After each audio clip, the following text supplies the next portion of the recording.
అరే తగలబడితే వాస్తవం. దానికోసమే మేము ఆ రోజున ఆ వీడియో ఫుటేజ్ ఏదైతే ఉన్నాయో ఇవ్వమంటే ఇవాళ వరకు వాళ్ళు ఇవ్వలేదు అధ్యక్ష. ఇప్పుడు వాళ్ళ అక్కడ వీడియో ఫుటేజ్లు ఉన్నాయి, కెమెరాలు ఉన్నాయి, ఫుటేజ్లు ఎందుకు ఇవ్వలేదు అధ్యక్ష? ఇవాళ దాని మీద ఖచ్చితంగా ప్రభుత్వం నిర్ణయం తీసుకుంటుంది అధ్యక్ష. ఏది ఏమైనా ప్రభుత్వం ఇది కంటిన్యూ ప్రాసెస్. మీకు అధికారం ఉంది, మీరు ఎంక్వైరీ చేయొచ్చు, అధికారులు మీ మనుషులే చేయొచ్చు, వాస్తవాలు బయటపెట్టండి.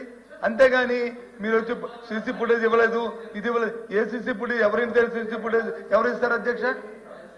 ఎవరింట్లో మా ఇంట్లో జరుగుతున్న కార్యక్రమం సీసీ ఫుటేజ్ ఇమ్మంటే ఇస్తామా? అక్కడ ఏదైనా జరిగితే ఆ జరిగిన దాన్ని నిరూపిస్తే అప్పుడు అడిగితే అప్పుడు ఇస్తారు తప్పకుండా అధ్యక్ష.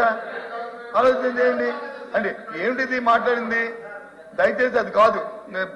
దయచేసి నా తాలూకు ఏంటంటే మీ రికార్డులో మొత్తం దాన్ని మాత్రం తొలగించాలని మా తాలూకా మా పార్టీ తరఫున మేము కోరుతున్నాం.